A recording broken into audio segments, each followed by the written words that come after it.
That's absolutely true. May have been true in that case, you know. Mm-hmm. What is that man who sleeps with dogs gets fleas? Yeah. Indeed. So here's to no more war. Oh, to the end of the End of the killing. End of the killing. Yeah. And bring them home. Bring the boys Yeah, home. let's do. No. And give them whatever they need. You know, I'd rather give it to them as give it to Halliburton. Oh, much rather. Much rather. And I'm sure everybody out there would. Everybody out there in TV land. See, I bet that may be a big audience of yours at some point in the future is disabled Iraqi veterans out there huddled up in their little homes, you know, afraid to get out. Yeah. Vietnam veterans and Iraqi veterans, that might be We're probably already starting to get some. Well, because people have been coming home. Yeah. You know, Yeah, their tour of duty's over. They come home. Some of them get to come home when their tour of duty's over. Some of them don't seem to get to come home after their tour of duty's over. I think 3 and 4 tours of duty. Have you noticed that? What? I've noticed that. Yeah, that's nuts. It's nuts. Well, it's what they call an involuntary draft. Yeah, it's what you call throwaway people. Yeah, and they don't want to involve the rest of the country because they know if they were to institute a draft, there'd be 1 million people in Washington D.C. within 2 weeks. Right, and so they get them in the so they get these poor guys in there. Right. And they can't get away, right. And they have no choice: go to prison or go to Iraq. Right. And as you know, you get in the service. When you go in the service, and as soon as you sign the papers and you're in, you lose all your rights. Yeah. Right there, and you think you can get out when time to get out. If they don't say so, you don't. Well, it's like all those guys went to Canada, and a lot of vets went to Canada, and it was. It was when the draft made all the difference in the world. If we had a draft, we wouldn't have a war. Mm-hmm. But I've been crying about this. I couldn't believe it. I was sitting in front of my TV when they were starting this, and I said, I can't believe it. I just can't believe he's going to do this. Cannot believe it. Mm-hmm. A friend of mine said, Saddam has killed all these people and blah, blah, blah. I said, look, brother, I said, this thing will get out of control immediately. Yeah. You think you can go over there and it's going to be this nice, clean little thing?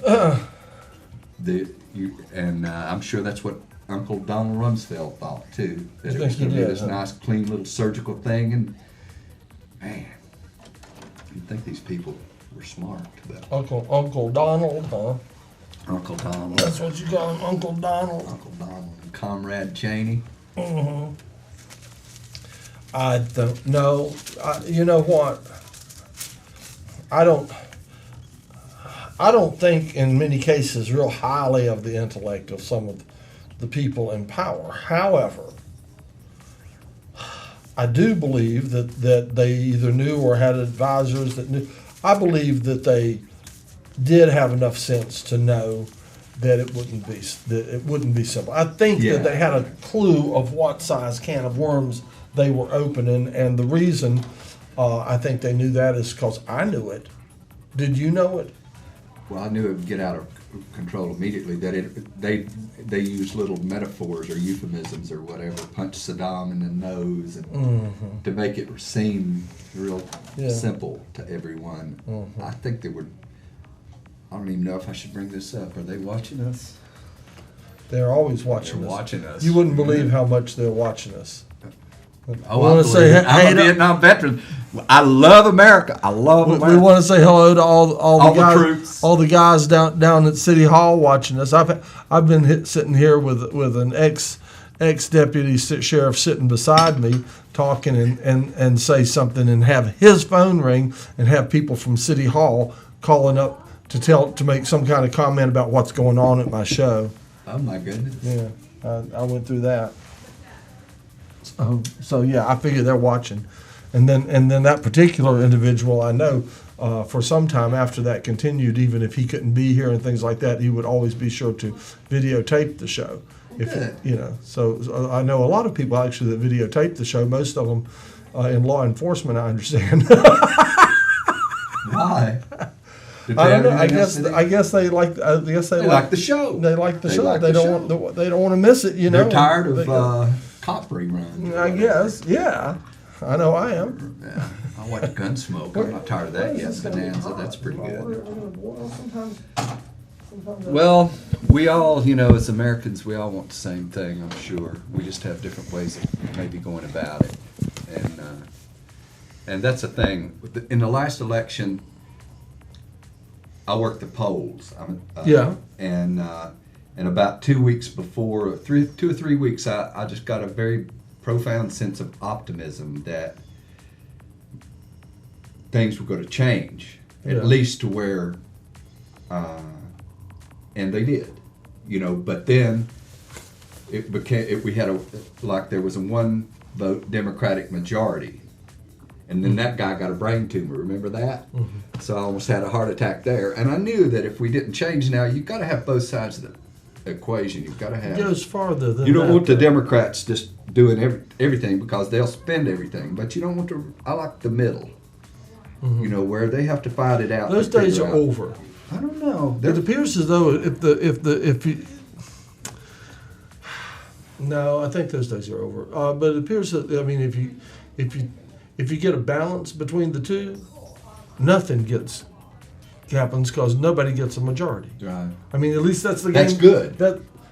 That's good. Nothing is better than something, but right now we need something going on because there's so much that needs to get fixed. You see what I mean? Like what's going on with the current administration has set a precedent. Oh, please, no. Let's hope not. No, well, it has. And if they do not impeach the current people that are in power while they're in power and stuff like that, then the next administration will inherit that, as will everyone after them. And as I see it, then the only way to correct it will require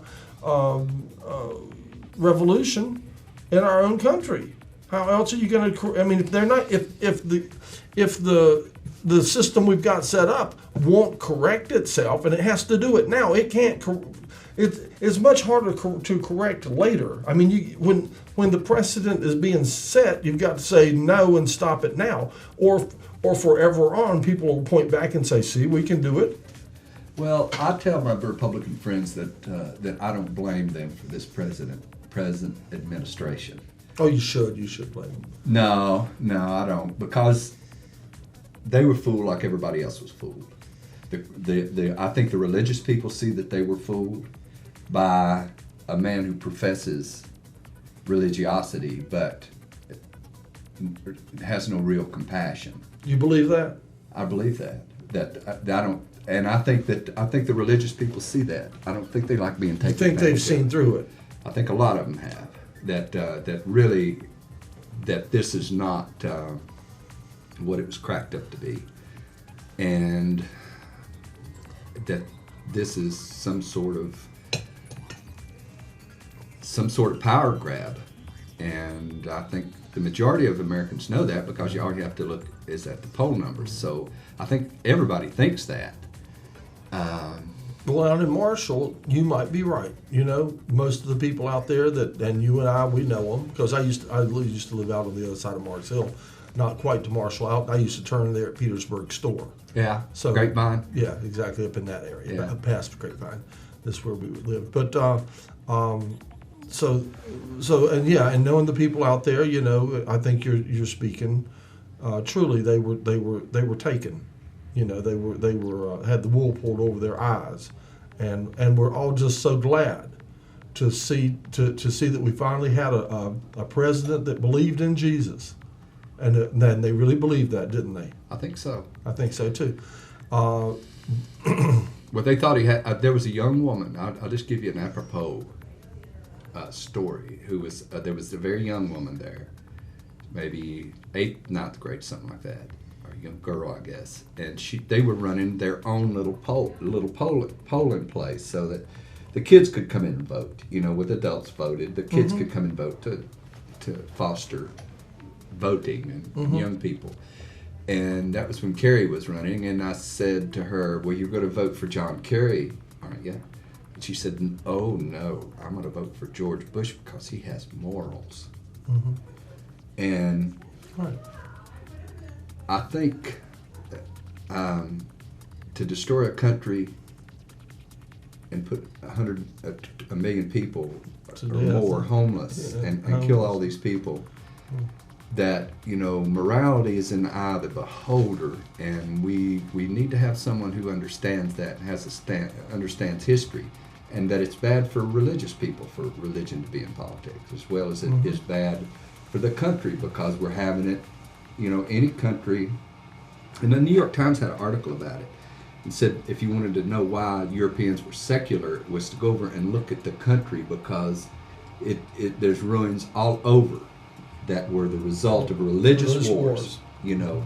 So I think that was what the founders had in mind. You know, go ahead and, you know, rule the country based on some logical facts, and let everybody have their whatever religion they want, you know. And there's always a hard balancing act between stuff, and it would be nice if we had some wise people.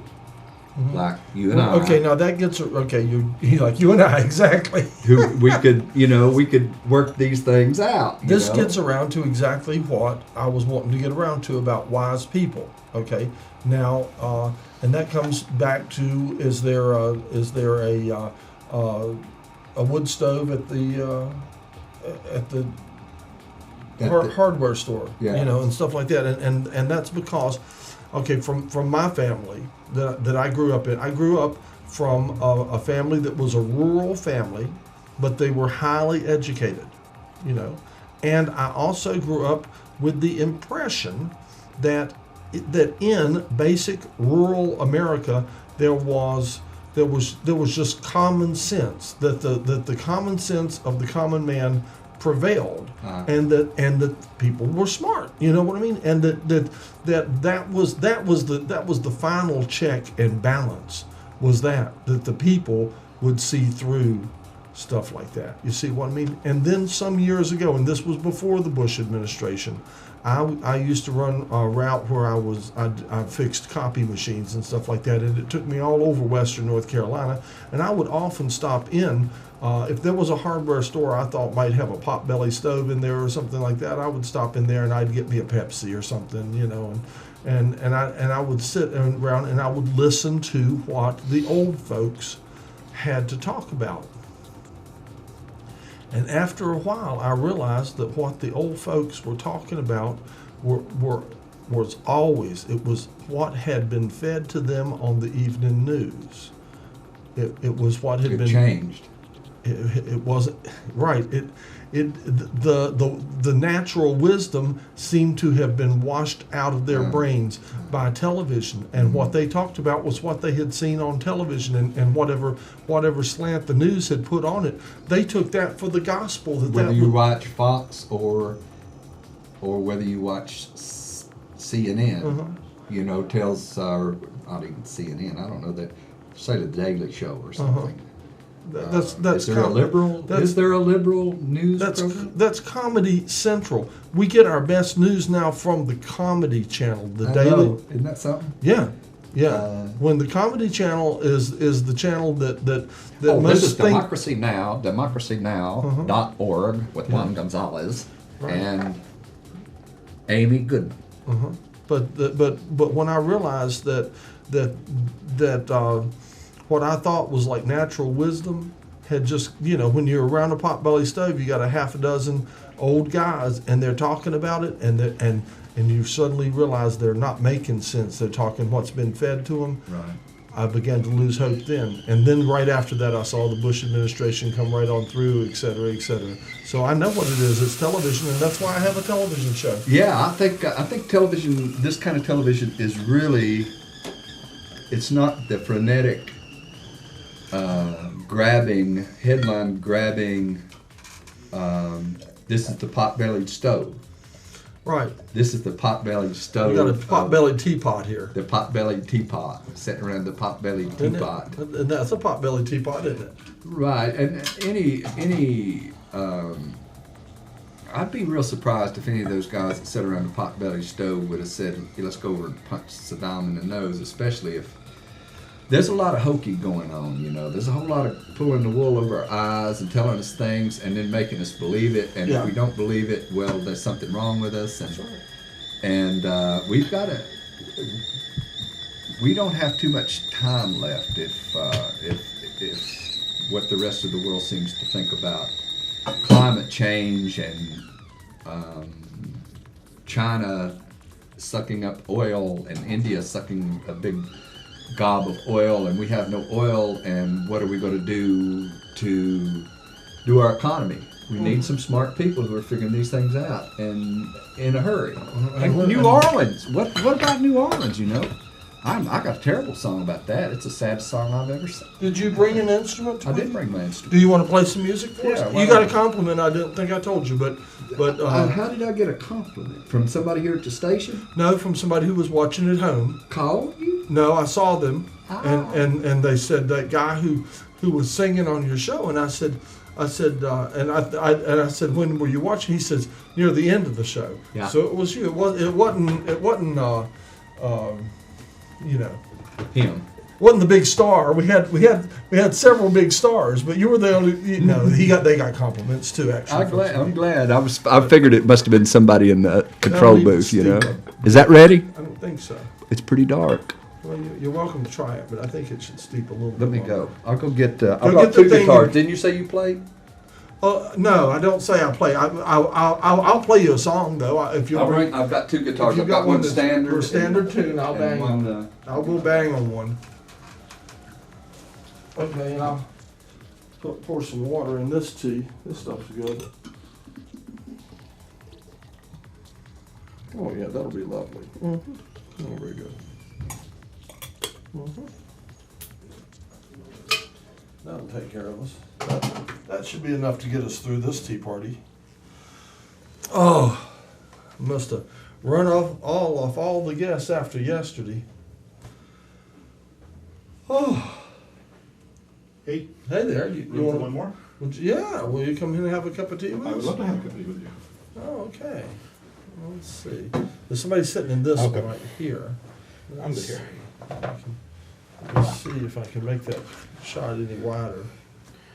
Yeah, I can. Look in there, and there you are. There you are. So has the Lakota come up today? The Lakota Indian? Yes.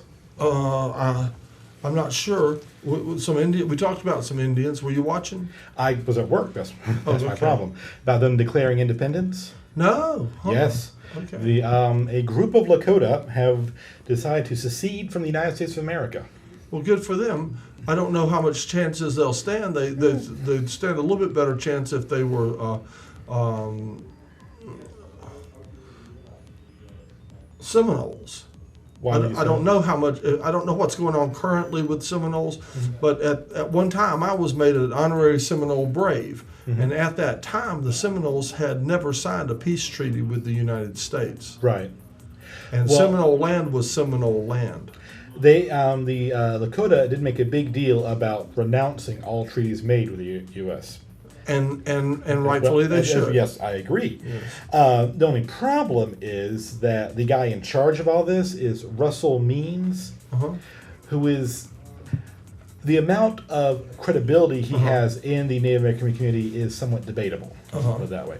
Also, neither he nor anyone else involved in the secession effort is an official leader of the Lakota. So the legitimacy of all this, I mean, do any other people support him except these guys, is debatable. But it's still quite exciting. It is exciting. The blogosphere has been a buzz. Good. Which one is drinking? The larger pot closest to you would be most likely. See if it comes out dark enough when you pour it. Does it look tea worthy? Yes, definitely tea worthy. Good. I recommend perhaps a sugar cube or a sweetener if you care. Thank you very much. I've been actually trying to drink morning tea for a while. Instead of coffee, you mean? Well, instead of Coke, actually. Okay. I figure a little bit better for you than Coke. Yeah. Plus, just, more civilized and all that. Isn't it, though? Well, has it made you feel more civilized? And have you found it more creative intellectually?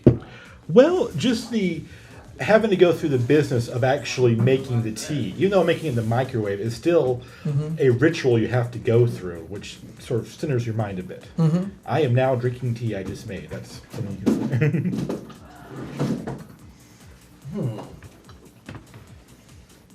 What's up? Well, let me see. Hey, Hey. How you? Always good, yeah?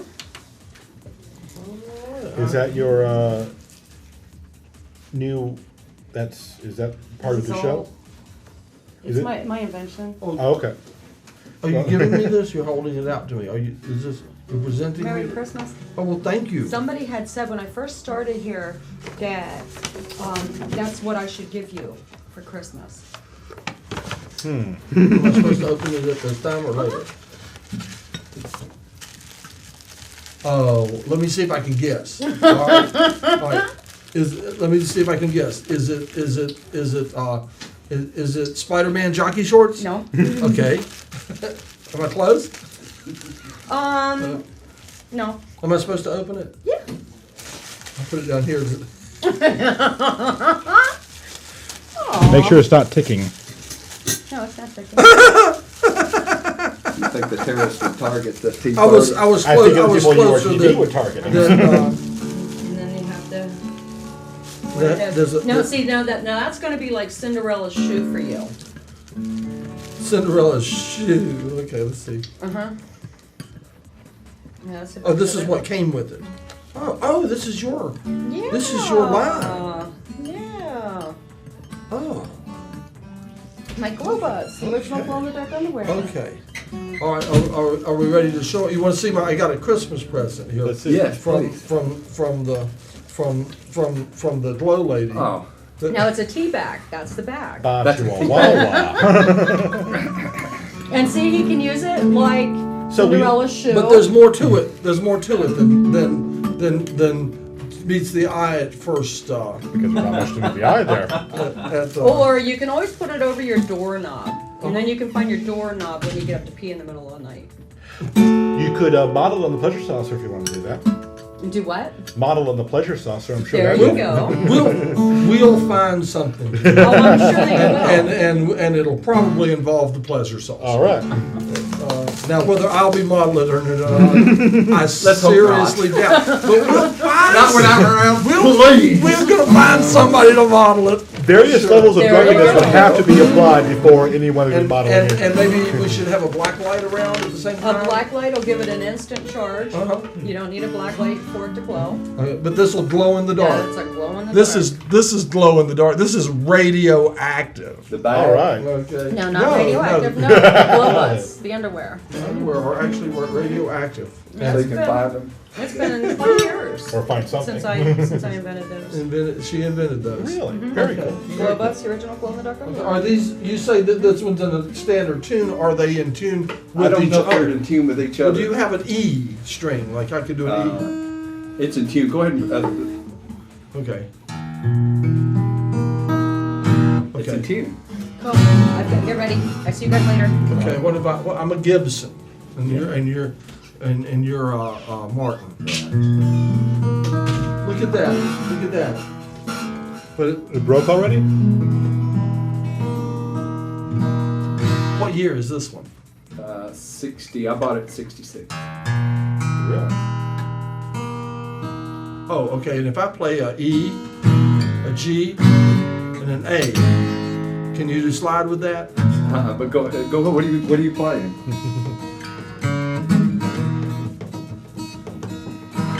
Almost good. Let's see if I've got a capo. All right, get a capo on If I've got a that. capo, I can't. Because it's easy. That's a slide piece there. I don't think I do. I don't have I'll bring it.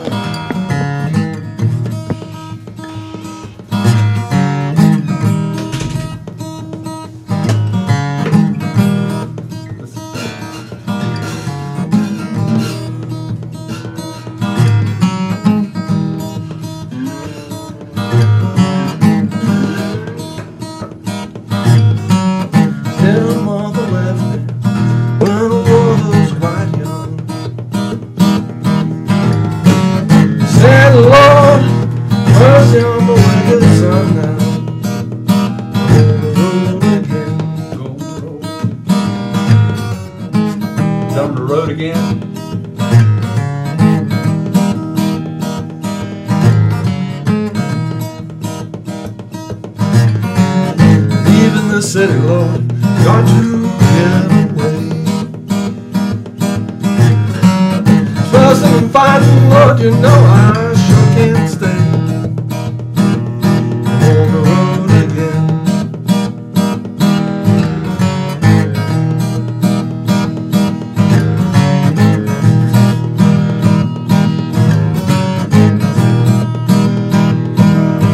Save your tears for me, Mama.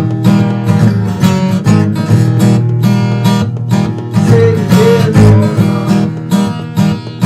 Don't you cry no more. Don't you cry. Going to the country where the water tastes like wine. Water in the city tastes like turpentine. On the road again.